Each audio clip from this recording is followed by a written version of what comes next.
Welcome to International Securities Exchange's podcast series. Facilitated by renowned educators, ISE podcasts are intended to teach beginning as well as seasoned investors the ins and outs of trading.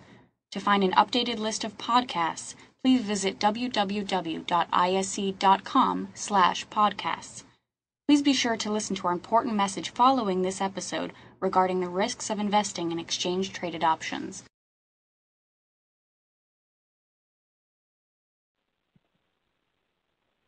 Am I on track with this, Steve? Interject if I'm not. One thing I think Bill wants to know, and I think I could actually give him the answer, is that Sure. if you want better insurance is going to act much more like your spot. You're going to have to pay more for it. And we could, we don't have the time for this, but Stan could create a column D, which would be the option price of B, and you could actually go through that and go, oh, okay, that one's $3, this one's $2.40, right, Stan? If you had more time, you could create that column. Sure. Take those numbers over. Actually, the easiest place to see it might be in the yen, and the reason I say that is let's look at the yen. Yeah, the reason I'm saying that is well, it's straightforward, Yep. But if you're willing to have a greater deductible, then your option price is going to cost you, as Stan said, it's going to be out of the money. If you're buying an in-the-money option, it's going to cost you more. Go ahead, Stan. You want to show it to us? Yeah. Let me see if I can make this a little easier to see.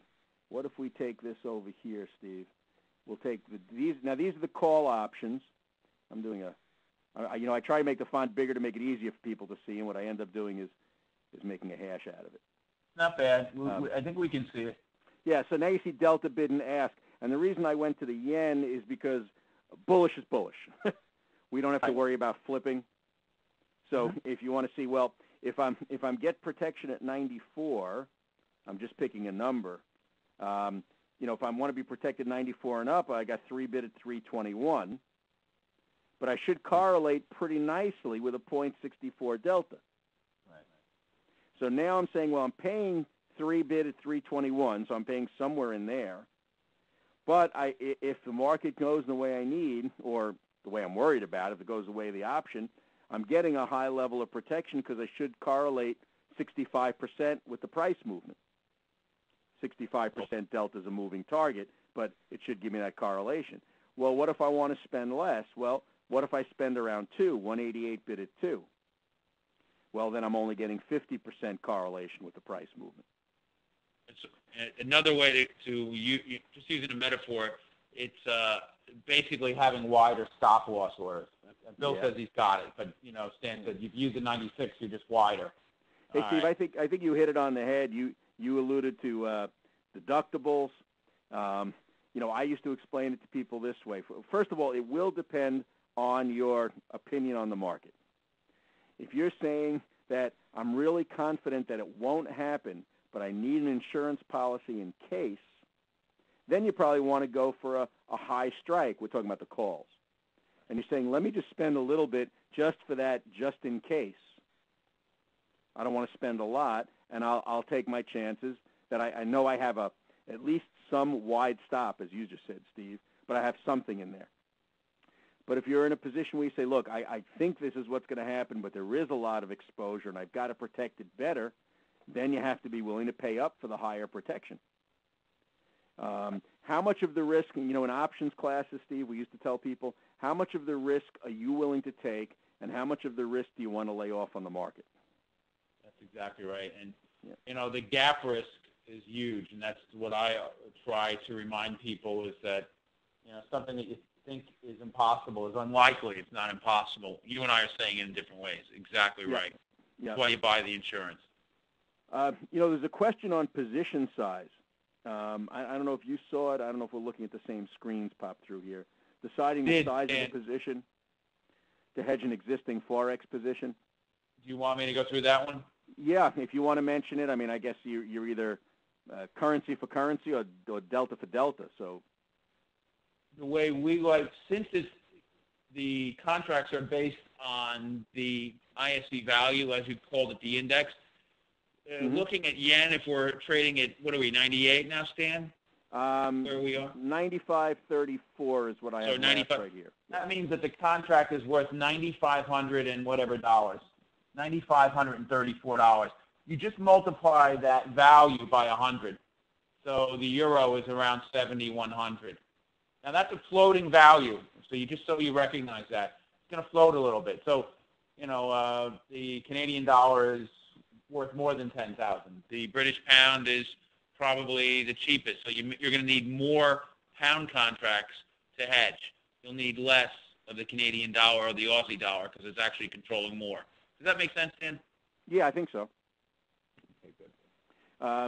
And then the way, I guess, the hedge choice becomes a strict currency for currency hedge in dollar value, the way you described it, or possibly in delta terms.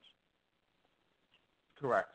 You can actually, but you're going to need to know how many dollars before then you can decide what delta you want to use too, right?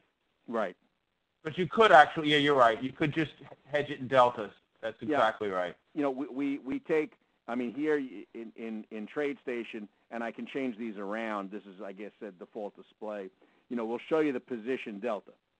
Now, obviously, on one lot, that means the delta here is 0.46. But you can calculate out how many do I have and how much, delta do I need to neutralize it either in just position terms. These are approximate numbers because as volatility changes, you need to understand this. I hope all of you that are listening, watching now understand that volatility has a tremendous impact. Volatility has declined over the last 3 months. That doesn't mean it's going to decline forever, but if you bought insurance policies in the last couple of months, you know that the premiums have declined, just so you're aware of all that. Yeah, let me make a couple other things, and then I think we can close this out probably. Absolutely. One thing is that I see a gentleman by the name of Eric just signed off, and I don't know if he's off or not, but I haven't seen him in many years. I won't say his last name, but regards to Eric if he's still listening. And then Lee asked a couple of questions. Lee, you asked about setting up a certain chart in here. I'll give you my email address, Lee, and you're welcome to email me, and I'll send you some information, and we can correspond. I'm more than happy to do that. The other thing Lee asked was about comparing leverage. The spot versus the options. That's always a challenging discussion. We know that in a direct asset, I guess I'll call it, the leverage is whatever the leverage is, and in spot pairs it's usually 100 to 1. That's what we carry, and I guess that's pretty common. But options are kind of funny. I used to have this long argument with an options developer at TradeStation. We used to have this long leverage argument. This was before Forex was very popular, and I was the futures guy, and he was the options guy, and he used to tell me how options had better leverage. And I would get into this argument with him about variable leverage because delta is changeable. So I may have a leverage of something one day, and it's going to be different another day as the delta has changed based on price and time, et cetera. So I don't know if you want to weigh in on that one, Steve, about comparing sort of that, dollar leverage traditionally the way you get in a Forex versus an option.